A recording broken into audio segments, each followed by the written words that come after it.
Hey YouTube. So I uploaded my last video. A little while later I get a phone call from a friend saying, why did you put that cut in the middle of the board down there? I said, what do you mean?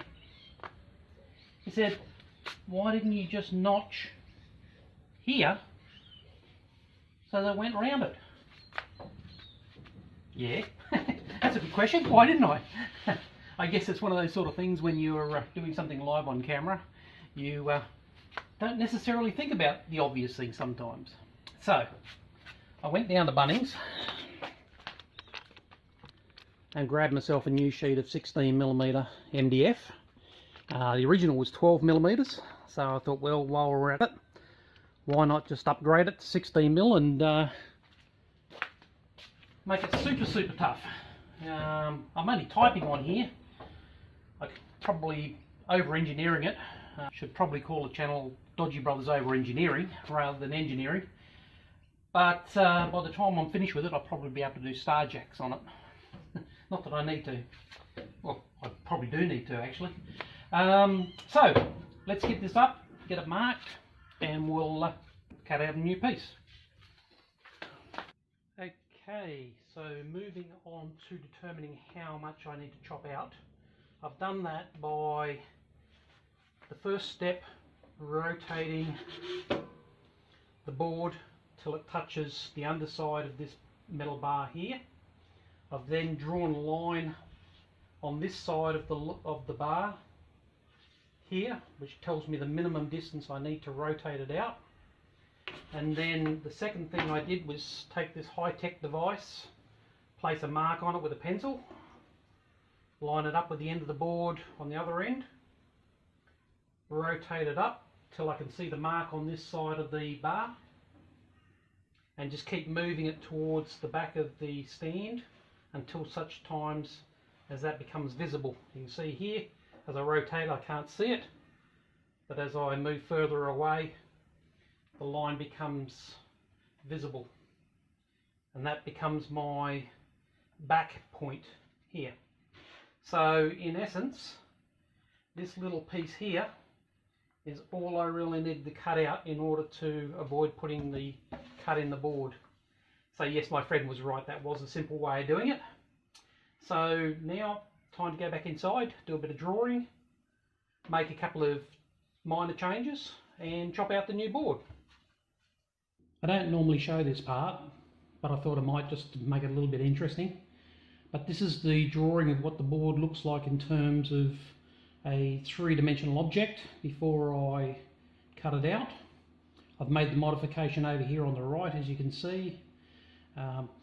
This is the modification I made last time, so it had a smaller area to cut out. And what I've decided to do since I'm recutting this board out, I've decided to leave myself another 12mm at the front of the stand, just so that the drawers go underneath the top of this piece that I'm making, so that will just sort of give it a neater looking finish. So while I'm at it, thought I may as well make those couple of modifications. Alright, so it's now time to turn it into G-code, then take it outside and cut it. Okay, so I finished my 6 holes, but I spotted a mistake I made that I wouldn't ordinarily make, and the reason it happened is because normally I would do the 6 holes and the outside border as all part of one operation. And if I did the border as the part of the operation, I would have picked up on what I did wrong. Now on these ends here, I'll leave an extra 2mm, so the cutter's a 3mm cutter, and there's 1.5mm radius. So to get a sharp edge, I come past where I want to be 2mm, past and give a nice clean, sharp edge to cut. Because if you go to as far as you want to go, it'll leave a little bit of a rounded edge on it. And I will try to sometimes plunge through a whole heap of material and wind up snapping your cutter. So it's just safer to go past a little bit where you want to go and then trim it off when you go. Except for, I still need the extra 2mm on this side, but because I decided I wanted to put a lip on here, I forgot to take the 2mm off. That would give me now a 2mm gap at the front of the frame on both sides. So I was thinking about covering that with a little facade or a little cover piece, so the chances of that happening are far more likely now. But anyway, getting on, cut that out and finish it off.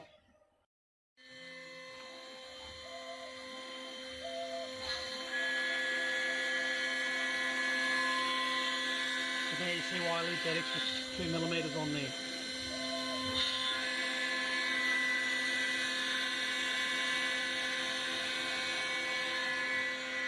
Okay, this is where it becomes obvious. You can see this side is cut all the way through, so the extra 2mm here didn't make any difference because this is just waste on this side. But on this side, I've got an extra bit here for the lip, and that then leaves a gap here of 2mm. So I really should have pushed that in the drawing, that direction, 2mm, and all would have been good. But there you have it, it's done. Let's try it out. So far looks pretty good, just needs a slight trim up on each of these sides,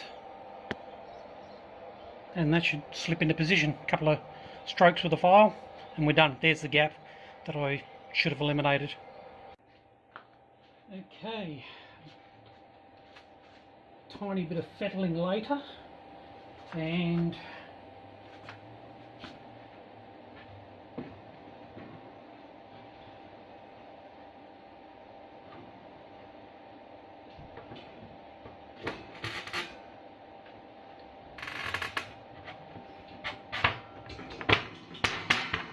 we're in.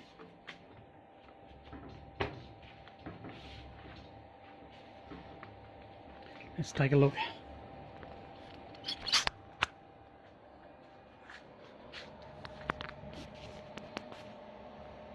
Get the focus a bit. You